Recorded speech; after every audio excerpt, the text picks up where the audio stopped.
Three men are driving through a blizzard in eastern Iceland. It is the worst storm of the winter. They have been driving for hours, and in the back of their jeep, wrapped in a carpet, is the body of a man who died 4 days ago. They stop, not because they want to, but because two women are stranded ahead, their car buried in snow. So the three men get out, in the middle of nowhere, and help push a stranger's car free. And as they do, another driver walks up, sniffs the air near their jeep, and asks a simple question. "What is that smell?" "Garbage," they say. They get back in, they keep driving east, and 2 days later, they will chain that body to iron weights, stab it 5 times, and sink it into a harbour. But here is the part nobody expects. None of these three men killed him. Not one. This is a true story. February 2004. A diver descends into the freezing water of a small harbour in eastern Iceland. He is only there to inspect storm damage. 6 meters down, his torch finds something on the seabed. A large black plastic bag, tied at the neck, tied at the feet, wrapped in iron chains, shaped exactly like a human body. Iceland declares it murder. The country's first of the year. They are wrong, and the truth is far worse. Weather is the only reason this story was ever solved. That diver wasn't scheduled to go down for months. He simply had a free day and went early. That one decision saved the case. The body had been underwater less than 24 hours. Any later, and there would have been nothing left to identify. Instead, police pull a fresh body from the sea. Icelandic television reports something remarkable.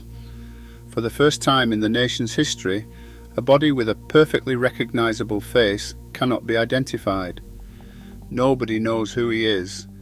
A strongly built man, 30 to 40, curly hair, a moustache, southern European features, 5 stab wounds, no wallet, no papers, no name. Every lead dies, until someone checks the label on his sweater. The tags are Lithuanian. Fingerprints go to Interpol. 1 week later, a name comes back.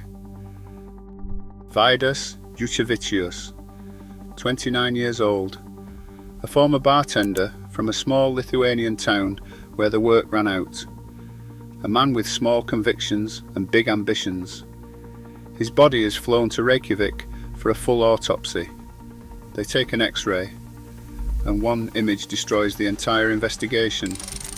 Inside his stomach and intestines are dozens of small, tightly wrapped shapes. 61 packets, cut from latex gloves. Over 200 grams of amphetamine. Vaidas wasn't a victim of a gang. He was the shipment. He swallowed the entire load in Lithuania and flew it into Iceland inside his own body.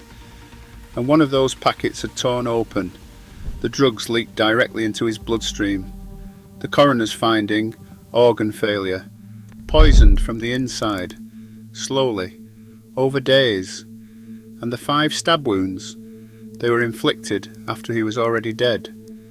So this was never a murder, which leaves a darker question.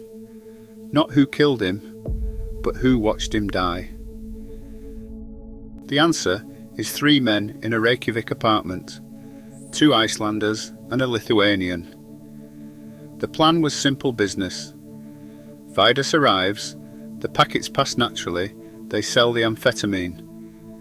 The packets never passed. Day 1, he is unwell. Day 2, he is in agony. He vomits everything he eats. Then he starts vomiting blood. And here is the moment this story turns from crime into something else entirely. A hospital is minutes away. Iceland has free, world-class healthcare. Every man in that room knows a doctor could save him. But a doctor means an X-ray. And an X-ray means prison. So Vaidas refuses to go. Instead of a hospital, he gets pharmacy medicine. The symptoms fade, then return worse. They book him a flight home to Lithuania, where a doctor is waiting quietly. A plan to save his life without saving him here. On the drive to the airport, he is vomiting blood in the back seat. In his own words, he cannot board a plane like this. They turn around. That evening, one of the men steps out to the bathroom. He hears a moan, then a splash. He comes back to find Vaidas face down, motionless, in a pool of his own blood. CPR. Too late. Days too late. And now the panic. The Lithuanian begins repeating one sentence, over and over, unable to stop. Now he's dead. Now he's dead. Now he's dead. Until another of them snaps and threatens to kill him if he doesn't stop talking. Then they go shopping. Black bags, string, tape, a blanket. They roll Vaidas into a carpet, carry him out of the apartment and load him into a jeep. And they start driving east, into the storm you saw at the beginning of this video. Hours of blizzard, roads closing behind them, a body in the back, a stranger asking about the smell. 2 days trapped in a guest house, waiting for weather to break, with him still in the vehicle outside. Finally, Neskaupstadter. They drive to the harbour. They steal iron chains. They wrap him. And to be certain he would never float back to the surface, one of them stabs the body. 5 times. Then they roll him into the black water. The diver finds him the next morning. At trial, forensics and confessions built the case, even the pharmacy receipts. The verdict made Icelandic history. Not murder, drug crimes, desecration of a corpse, and criminal negligence, because Vaidas could have been saved at any point, for a week, 3.5 years each. 3.5 years for watching a man die, slowly, while the hospital sat minutes down the road. Afterward, one was deported twice. One was later caught running one of the biggest amphetamine labs in Icelandic history. The third changed his life completely. Married, 2 sons, before dying suddenly on holiday in 2022. And Vaidas.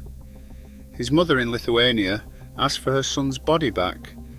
She was told transporting him would cost too much, so Iceland cremated him and mailed him home in an urn. Nobody murdered Vaidas Jucevicius. 3 men simply decided that what was inside him was worth more than he was.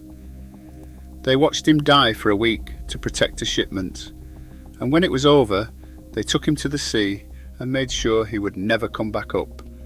The knife came last. If stories like this stay with you, real cases from the world's safest countries, subscribe. This is NORD NOIR. Every week we go to the other side of the north.